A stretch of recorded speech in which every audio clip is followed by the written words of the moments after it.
Hi, welcome everybody. Happy Friday. I know today's Friday, right? Yep, it's Friday. Happy. I feel like I'm losing track of days nowadays. Happy Friday. How are you today, Chris? I am doing great. I'm happy to be here. And I don't know, I kind of feel like this is the best possible substitute for the quarantine. So Yeah. I'm excited to do this. Yeah, well, we're excited to have you here. I know we met a couple of weeks ago on the Podfest 2020, which was a great experience, honestly. And I know when Alban Burke was actually talking about marketing, he also said, hey, if you need to talk more to special marketing or like need to learn new stuff, that's the guy. So I was like, I definitely need to connect with you. And here we are. So I'll pass on the mic to you. Tell us how awesome you are and introduce yourself.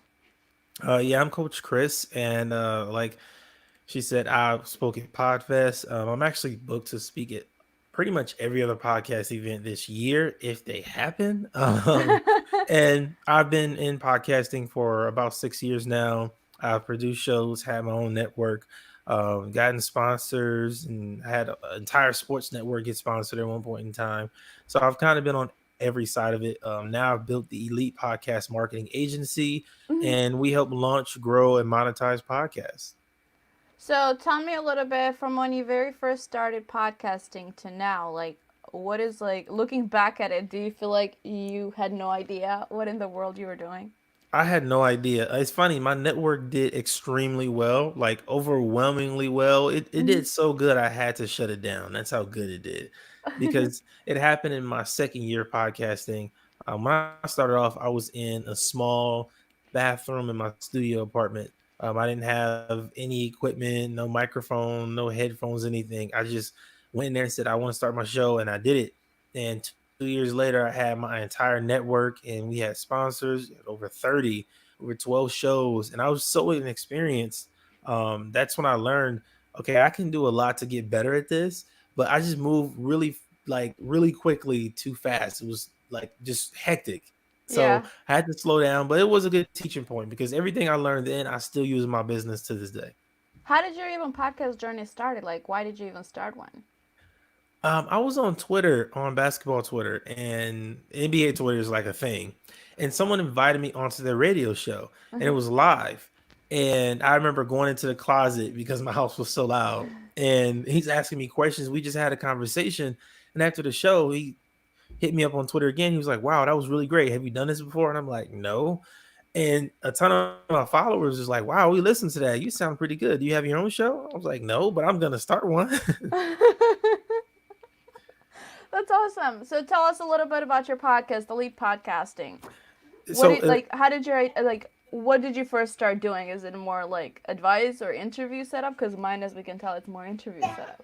So for me, the personal branding playbook is my show, and I like to interview entrepreneurs, the business owners, the CEOs, and I want to know what about them personally, help them get to this point where they are now. Now, Mm-hmm. the Elite Podcast Marketing Agency, I've done a great job of tying that in because what happens is a lot of my clients when they come from my show, they're a guest and they tell their story and they're like, "Hey, I would love to have my own platform," Mm-hmm. or they are someone I interview and they're like, all right, I already have a show, how can I make my show better? And that's what we really focus on at the agency, is making podcasts better, whether we're developing your marketing plan with our podcast roadmap, or literally showing you how to market on Facebook, Twitter, Instagram, LinkedIn. We have a ton of systems and strategies that are proven to help shows grow. Awesome. And we're actually seeing the Elite Podcast Marketing Agency as well here, you guys. So I'll go ahead and put, because this is live session. So I'll also go ahead. Oh, this is also going to be on the podcast, wherever you get your podcast juice from. Feel more than free to do so from there. So I'll attach the information.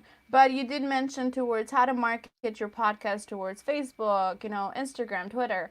Now, every platform is different. So, what did you say are some main concepts like Facebook, Instagram, and Twitter towards when it comes to promoting? What you should remember, like the key stuff. The key things I would say is what you said. Every platform is different. So Instagram, for example, is very visual. You need to have great videos or great pictures to catch people's attention. If you don't have that to stop them from scrolling, they're just going to keep going right by you. So Instagram is really visual. Yeah. Facebook, you do really well with long form content, right? So like a blog post you would put on Medium, you can put it on Facebook, and it will do really well. I've literally gotten clients doing that. Yeah. So Facebook is about getting in the right communities as well. And this is the big thing too. This is a big no-no. Stop joining podcast groups to promote your podcast. Your ideal listener is not in the podcast group. They are in another community where they actually can learn from and grow. They might be listening to your podcast, but you can't go to a group with other hosts and say, "Yeah, listen to my show." They aren't your ideal listener. So that's a big They no-no. actually, yeah, they actually somebody did that recently on a podcast group that I'm part of, and it's like, what's the point of this group if you cannot promote our podcast? And all the other ones were just attacked him. It's like, that's not the point. We're here to help each other. Like, I remember it was like a long discussion, but a lot of people do that though. Yeah, and I'll try to get them to stop it because you just annoy the group, people in the group. You're the reason why we join Facebook groups is to learn. Facebook groups are some of the best communities we have access to. If you don't know something, you can join a group, learn. Simple. Now you might be able to promote if you go to the right groups where your ideal customers are. That's where you have to do a little bit of market research and dive deeper. So I think every podcaster above all these social media apps, you got to be on Twitter. Twitter is such an open world. You can run into anybody on Twitter. Anybody can send you a message. And I personally love it because you never know what's going to happen. It's so unpredictable. So walk me through Twitter. I feel like Twitter is a foreign language to me. I've used it before, but not the professionally. So I feel like it can turn into a messy discussion. And correct me if I'm wrong. That's literally what everyone says. Everybody is terrified of Twitter. And I call it the Wild West of social media because it's an open world. So if you look at LinkedIn, you really only get content from people you follow or connect with. Correct. Facebook, you only get content from your friends or people that you're in groups with. Hmm. On Instagram, again, you have to follow people to get content. On Twitter, you don't have to follow them to get that content. Anyone can find you. It's literally Grand Theft Auto of social media. Like people just pop up from everywhere, right? So if you're not careful, you can end up in a lot of negativity and just drama and distractions, really. But the great side of that is if you're a podcast host, I can guarantee you your ideal listener is on Twitter. Think of Twitter like a high school, right? Remember in high school where they had cliques, you got the jocks here, then you would have the cheerleaders, then you have the smart kids. Like there are small communities. Twitter's the same way. You have vegan Twitter, politics. You got NBA Twitter is its own world. Like and NFL Twitter is the same thing. So Twitter is great for everybody to use. You just have to know how to use it effectively. Now, on Podfest, you actually showed me and Ray showed us something interesting on Twitter to how you have something pinned and make it as a discussion. Can you explain those to the listeners as well? I know we can probably not be very visual because this is going to be on the podcast episode too, but can you explain it to us, like how you've built your bio? It's funny. The bio is actually it's actually definitely a piece of the Twitter profile, but the Mm-hmm. pinned tweet, like you said, is a lot bigger and it's a lot better because you can just have so much more leverage with it, right?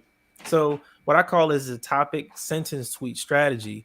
That's a system where you literally put your name and who you are, and then your podcast name, and you pin it to your profile. That way, every single person that comes on your page, they get to see it. Okay. So once, let's say you pin, like, what would be like the best bio? I'm glad you asked me that. The best bio mentions your show name, what your show is about, and for your profile picture, do not put your logo. People want to connect with you, a real person. A logo, you're not Nike. People don't just know your logo. So you have to present yourself as a person and say, "Hey, look, this is who I am. This is my personal brand. This is part of my mission personally, but I also have a podcast to express this to you." And that's what the pinned tweet is about. It's about having your main. Let me see if I can pull it up and put it in the camera. Okay. This is can people see? I'm sure you can see. So if you I can look see at that, yeah. so if you look at mine, you see I have my name up there and then everything that I cover. And the beautiful part about that is I can then tie in every one of my episodes to that pinned tweet. This is useful because on Twitter, like I said, it's open world. People are always coming from different directions. You attract your ideal listeners like that because they immediately see who you are and what you're about with this pinned tweet. And if they're interested, they're like, oh, wait, you review movies? That's great. I like movies too. They click on that tweet and they can scroll looking at the connected tweets, which should be your podcast episodes. Now you can attract your ideal listeners. And I'm telling you, a lot of my shows have been in the top 200 multiple times. That's how, is using Twitter. Yeah, we did see that. Actually, I saw a post recently that your show was in the top 100, which I was, that's very impressive. That's really awesome. Now, let me ask you this: when it comes to Twitter, would you say, or Facebook or Instagram, maybe when you first start, would you say use your personal page to promote it, or would you say create the podcast or the business page right away? I would say use your personal page. Don't go to the podcast page until you reach a certain point. Like when you reach a certain milestone and Mm-hmm. the brand has grown bigger, then you create that. But in the beginning, it's really not necessary. I think people kind of slow themselves down by having two profiles because you're active on your personal Time management, page yeah. and then you try to go to the business page, but you can't keep up. So just focus on the personal one. And like I said, people want to connect with you anyways. Mm-hmm. Yeah, they're there to listen to your podcast. So you have to, it all starts with the personal brand and who you are, what your personal mission is. When your personal mission is on point, and then you say, hey, this is my podcast, this is how I express this, that's when people want to listen to your show. Now, how important is it to filter your personal stuff when you start promoting a business?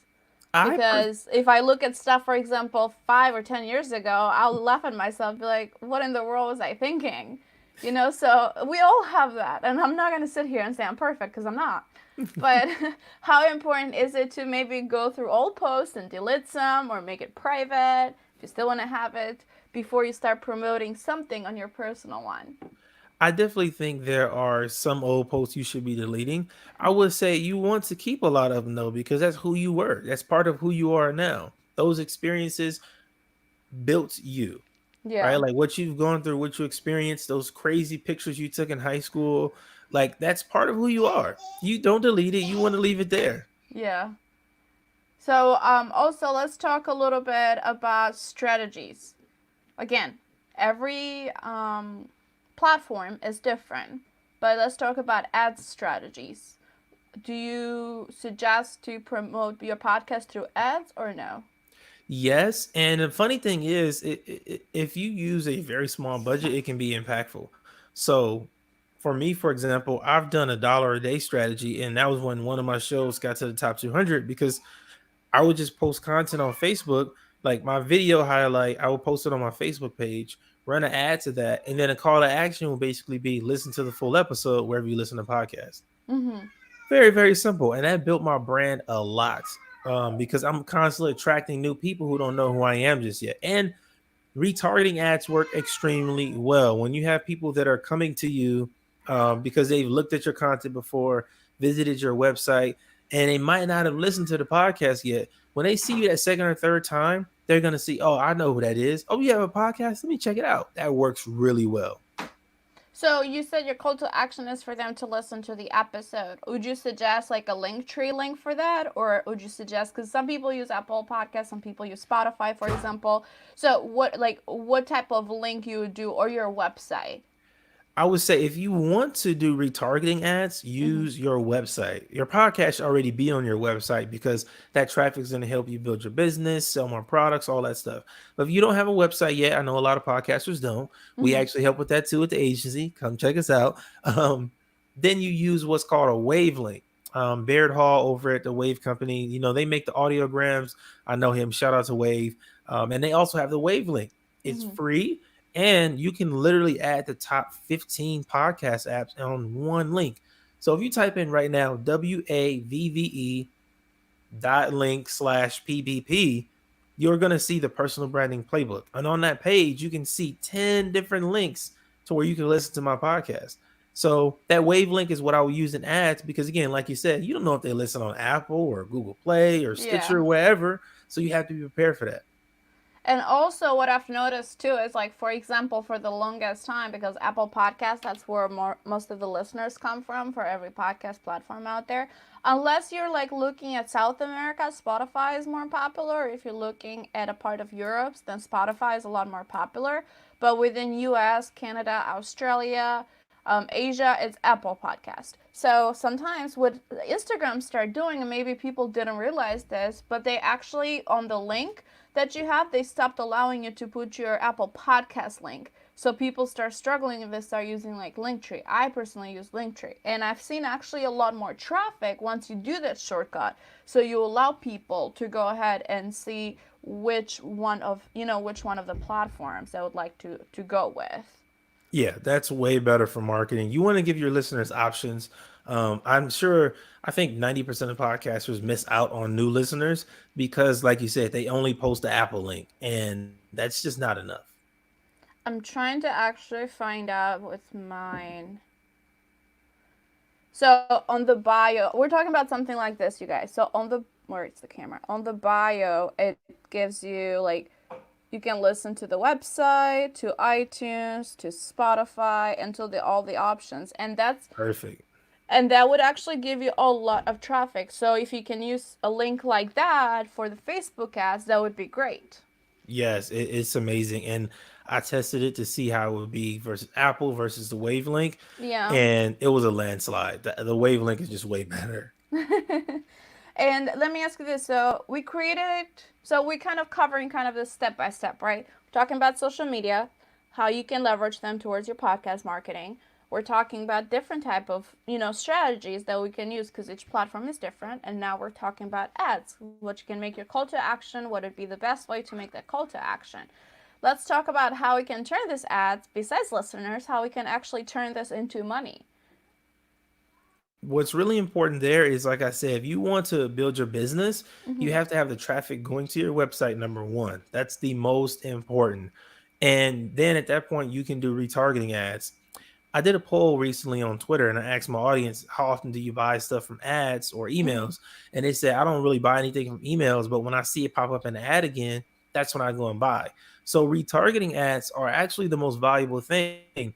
This is what you need to do. You need to make a lead magnet that is just impeccable for your audience, something that they just love, so that your listeners sign up to your mailing list.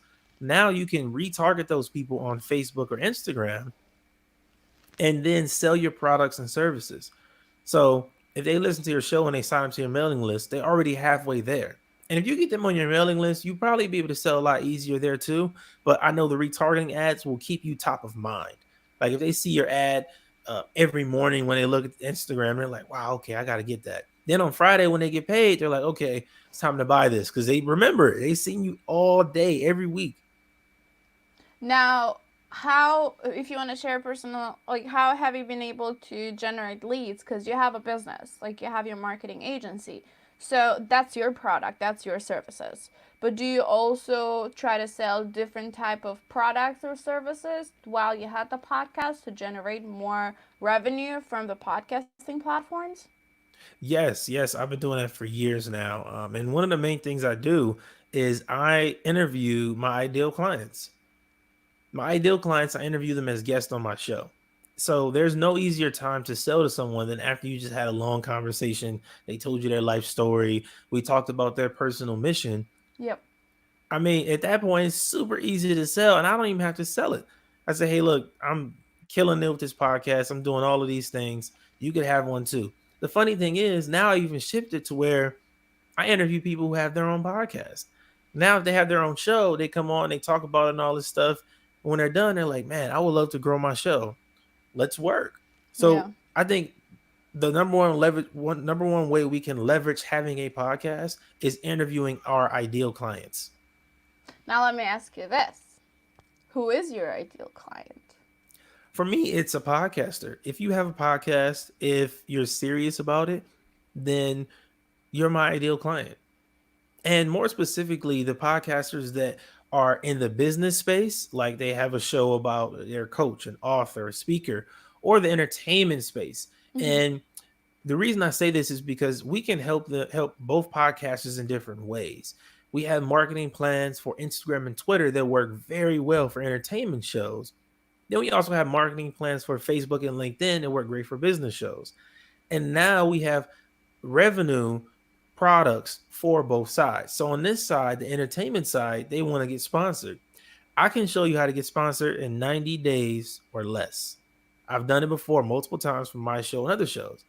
So on this side, we have a product building program where we help these serious business owners develop a product that will sell from their podcast. So it's basically two lanes with the agency. If you're on the entertainment side, we have a whole list of products and strategies. And if you're on the business side, we have a whole list of products and strategies over here.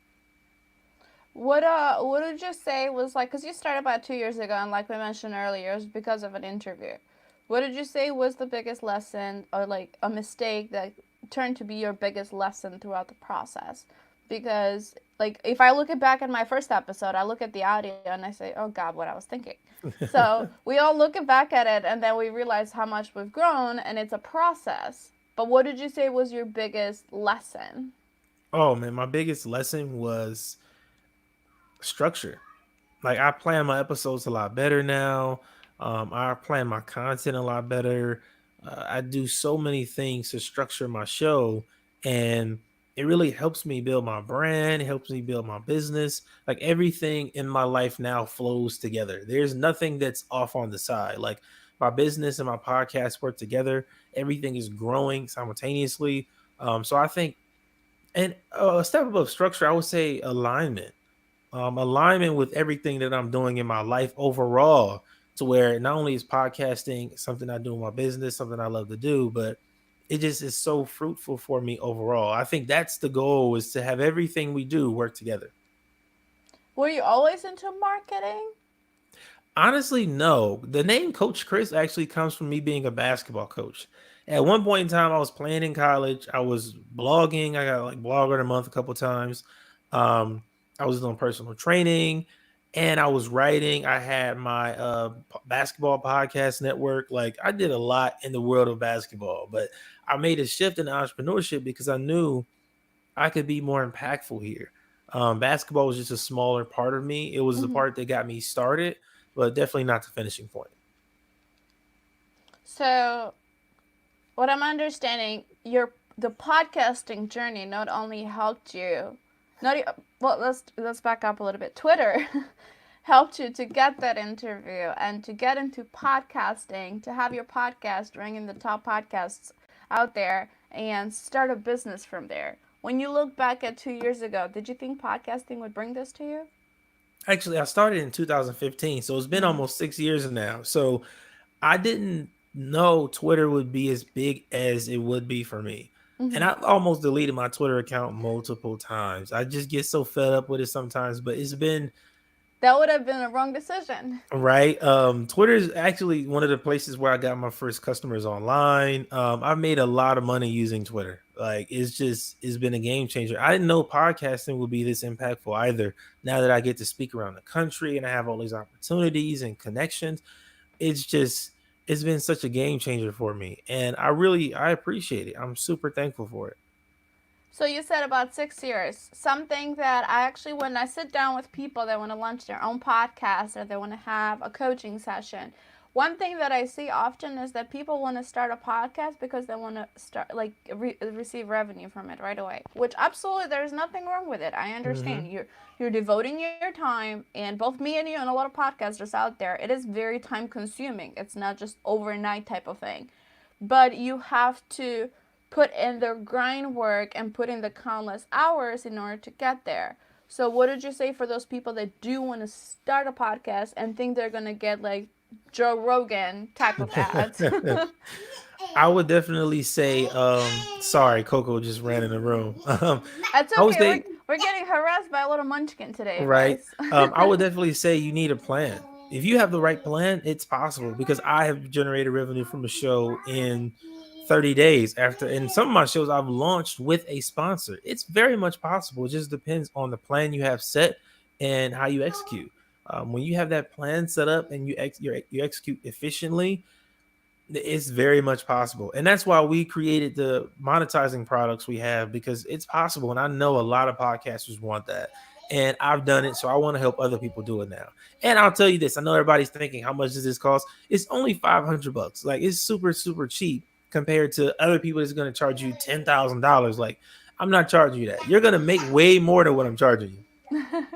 No, that is true because a lot of podcasts out there, like, or a lot of coaches, like, will charge you a lot more, and you don't see instant results or you don't see results like you should have. Yeah, that happens a lot. And that's why we wanted to, not all of our products are, obviously, I wouldn't say cheap, but we want to make this, the monetizing portion, accessible, because there's so many podcasters that need it. It's one of the most searched terms in the podcast space. So we just want to make sure we provide that value. And the biggest thing for me is making sure my agency is set apart from all the other agencies. Like, if you look at any podcast production company, they'll tell you they can save you time. We can do way more than save you just time. Let me ask you this, because podcasting, there's a lot of genres out there. Like, you have sports, you have entertainment, you have, business, religion, politics. What would you say was your favorite? For me, I love the business area. I listen to the Empire podcast with Bejos Kulian. Also Yes. like Business by Design with James Wedmore. I love it. And for me, my favorite podcast really switched depending on what I'm focused on. Like, when I was building this agency 2 months ago, when I first started out, I found 5 podcasts about agencies and I just binged them for like 2 weeks straight. Like, podcasting is a way for me to gather information and learn. And I have my favorite shows I'll never give up, but I'm always finding new shows to add to my list. When you're doing like a podcast research, do you like do like two times fast so you can get as much as you can? Honestly, no. I listen slower because I don't want to just listen to it to say I did it.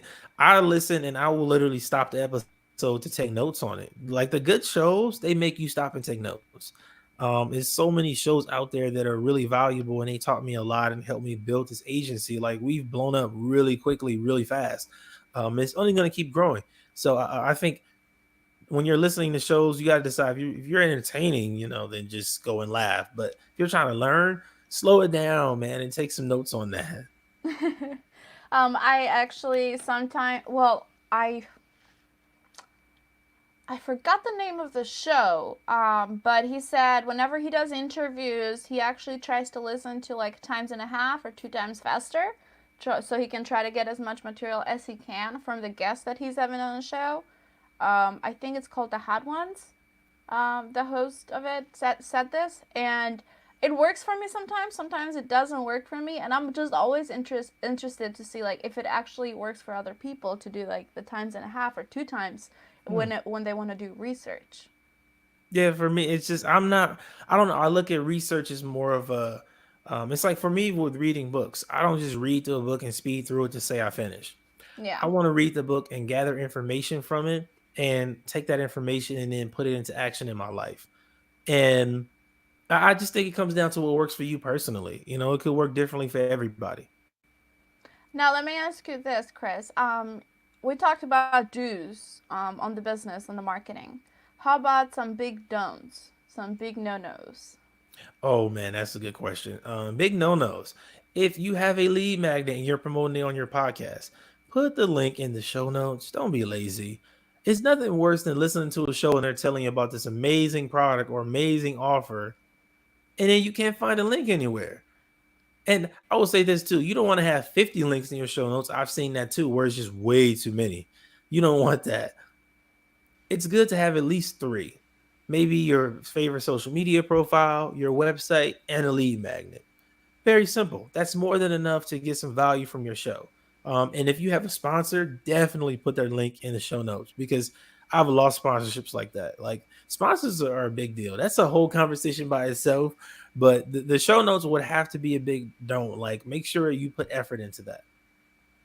So, talking about sponsors for a second, I've turned down sponsors before because they've reached out and it was for stuff that it doesn't align with my business or it doesn't align necessarily with what I believe in. It might be good for some people, but that just I consider it as kind of like my rules in my show. I try to be lenient, but how important is it to make sure that the sponsor aligns with your mission and aligns with you as a person? So I feel like it would be a cheap out if you take a sponsor that doesn't align with a podcast. Yeah, I agree. I definitely agree. I think your sponsors have to align with your show and provide something to your ideal listeners. Like if they are not selling something your ideal listener would buy, it's just you're wasting space. And what happens there too is you end up in a situation where you can't even build a long-term relationship because they won't see return on their investment. So it's just a waste of time for both sides and just stay away from those if you can. And would you suggest? And guys, by the way, like I'm asking Chris a lot of questions here. So if you're listening to the pod, if you're listening to this through any wherever you get your podcast juice from, go ahead and look at the link to connect with Chris because he's definitely great at it. And this is a phenomenal like one-on-one coaching right now for you guys to get a chance to actually help you out if you're brand new in the podcasting world or if you want to take your podcast to the next level. So I have another question for sponsors because a lot of people, again, revenue is great when you can get it from podcasting. Would you say it's better to have those sponsors that will pay you per clicks, or those sponsors that would go to soandso.com/your podcast name? Which way would you say it's smarter? I would say the only way I do sponsors now, well, let me say this. When your show reaches a certain point, you have more leverage. Yeah. In the beginning, you're going to have a lot of affiliate opportunities, which really isn't a sponsorship. Because if you only get paid if they get paid, that's affiliate marketing. You're not sponsored. Sponsors pay you up front. There's a contract that's signed. Affiliates is when they tell you, oh, your people have to go to this link, and after you get this many people, we pay you this amount. You don't want that. Now, in the beginning, you might have to take that, but I like to get my clients real sponsorship, which means you're getting, even if it's $20 an episode, that's a good foundation to start on. My first sponsor was only $15 an episode. That was my first sponsor with SeatGeek. It was only $15. What But was your first sponsor? with SeatGeek on my basketball show. They paid Okay. me $15 an episode, and we did a contract for like maybe 8 episodes in the beginning. And I was ecstatic, like, wow, this is amazing. One thing we put this in the program too. One of the most important things about sponsorships that podcasters must know is that it's about relationships. So starting off a real sponsorship at that lower level will get you to the high level because if we wouldn't have started off at that $15 point, I would have never gotten to the point later on where I was way up here. Like I wouldn't have gotten there if I wouldn't have started here. So I would say avoid the affiliates if you can, and only work with a for sure payment that they're gonna give you. Yeah, because a lot of people sometimes will just take whatever they can, especially if they're new on the business too. Yeah, and don't be thirsty for it. If you aren't at the point yet where you have some real leverage to negotiate, just step back and focus on growing your show. I can say this. I know people are thinking this. I get asked this all the time. How many downloads do you need? It depends on your market. But once you get past 500, we can make something happen. Yeah, 500 downloads, right? 500 downloads per episode for at least 4 in a row, we can make something happen. Because, okay, so I want to kind of specify a little bit because even for other listeners, they're just listening to this just to learn marketing strategies.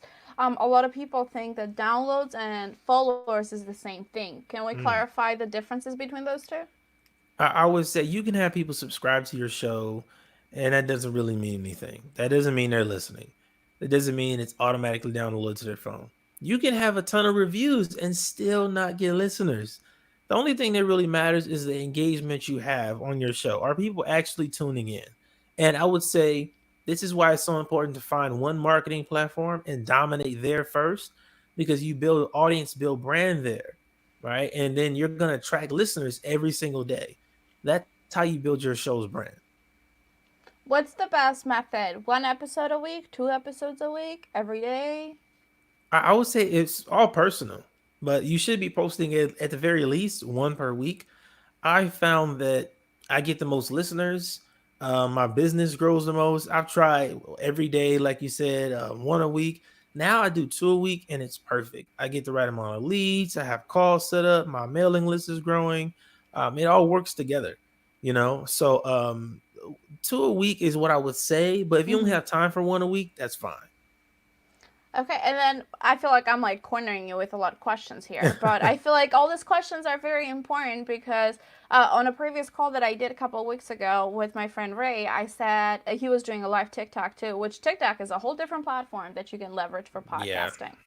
And I said, hey, I'm giving away 3 free sessions if somebody just wants to start a podcast and has questions. And these are kind of questions that I actually got when I got contacted from those people because they're like, well, I'm thinking about this, or I have a show, and it just kind of like they're stuck or they have a whole different wrong perception of podcasting. Let me ask you this: do you think if we looked at 6 years ago when you started, you didn't think podcasting would be where it is? No, the industry overall. I remember telling people I podcasted at that time, and they were like, "What you do? You do What's what?" that? Yeah, like I got that all the time, and I knew it was going to be big. I didn't know it would be this big. I, Yeah. I will say this: one thing I did plan for myself is to speak at all events.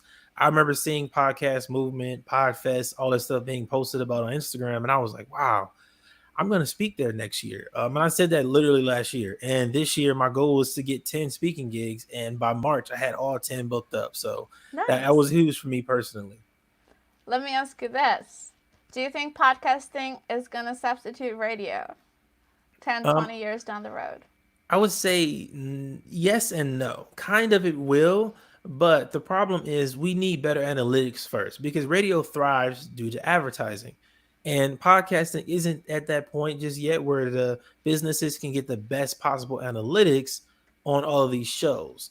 I will say at the top 1%, they're making millions and millions. Like Bill Simmons sold his network for 20 something million. Joe Rogan made 15 million last year. The top podcasters are millionaires from their podcast. So there's money to be made, but the industry isn't going to see its peak until we reach a point where there aren't just a lot of shows, there are a lot of good shows. That's true, and I feel like it needs a good filtration system too. Yes, yes. Because everybody and their mom and their grandma is having a podcast right now. Mm-hmm. Which sometimes it blocks the names. Like they might find a very phenomenal name. I actually read this on one of the podcast communities. This group of people like made the logo, did the podcast, like made like first when you first launch, you need to have a couple of episodes, so it's not just a plain one. And they were about to launch, and somebody else had launched another exact episode like them, but theirs were completely like the guys that were supposed to launch it was professional, and the other one was just guys just fooling around and just trying to have fun. So they kind of ruined it. So that's why I also say it needs to be a good filtration system. Like Apple, I think does the best to like make sure it kind of confirms it for you. But other platforms, you can just launch whatever. Yeah, and I think that's why we see a lot of pod fade too, where people just quit. After 2 months, they see, oh wow, this is harder than I thought. I actually need to have a plan to do this. I actually need to buy equipment. Like then they see, like, wow, this is difficult. I'm not gonna get sponsored in my first 2 weeks. Like I've literally had people reach out to me on episode 9, like, man, when can I get sponsored? I'm like, look, man, you got ways to go. Like, and I think we're gonna keep seeing shows be added. It's gonna keep going. We're gonna get to like 2 million in the next 3 years, but only 10%, 15% are gonna stick around. Most of Yeah, them are gonna be done. They're gonna quit. Like it's just gonna keep going because people are looking at it now because everybody's doing it and they're trying to jump on. It's the same way YouTube was a few years ago. Everybody exactly. wanted a YouTube channel because they thought I could put YouTube videos up, start running ads, and then boom, I'm gonna make money from my YouTube. Podcasting is way harder. Yeah, I would definitely say so because you need to improve yourself. You need to improve like the whole audio quality. The mic that I used at the first episodes is not the same as this mic. Like you look at everything, and it is time consuming, and that's what I was actually talking to a friend of mine too because she wanted to start a podcast. It is very time consuming, but if you're really devoted with it and you have a plan behind it, like depending on your plan, you can build a business Yeah, through it. You can Mine is building a brand behind Romina, and also helping as many people as I can. Like I yeah, find and passion on that, so everybody needs to have their plan for it. yes, I 100% agree. And that's why I teach people kind of the personal branding. I used to be big into personal branding, self help. People know me a lot for that. And so, what my focus is now is helping people express their mission through podcasting. And that could be launching a show to get sponsored. That could be launching a show to build a business like you said. But it's all about your mission. If your mission isn't dialed in and you aren't specific with it, it's going to be hard to be successful in this. Absolutely. Oh my goodness, I feel like we covered some really great information here. But let me ask you this, Chris. I know 2020 is kind of like a roller coaster right now with everything going Yeah. on. Tell me, what is the biggest advice you can give to a brand new podcaster or current podcaster that can leverage this time frame when everybody's home? I would say, above all else, make sure everything is working together. I think my agency, my life, just everything, my personal life, literally everything I touch, everything works together. It's all together. Nothing is fighting, it's not fighting each other. Like everything, my business, all the It's products I aligned. sell, it's all together. Like all the products, I'm even working on another podcast book, well, my first podcast book, another book I'll be writing. Um, and I'm working on getting software as well, starting my own podcast software. So it's like everything I do, it all works together. And I think that's when we can be successful. You find your mission and then make sure everything thereafter works together. Awesome. And where do you see yourself like at the end of the year? Or because I know you said you want to get 10 speaking gigs, for example, and then with everything going on right now, we're not going to have any speaking events anytime soon. But you already achieved that goal because of hard work. Where do you see yourself at the end of the year towards with your Well, business? our goal with the agency, with all the products we sell, our goal is to hit 1 million. I know it sounds crazy. We just started in February, but I mean, look where we are already, right? And we want to hit 1 million because we have all the products and services that we need to help the right podcasters.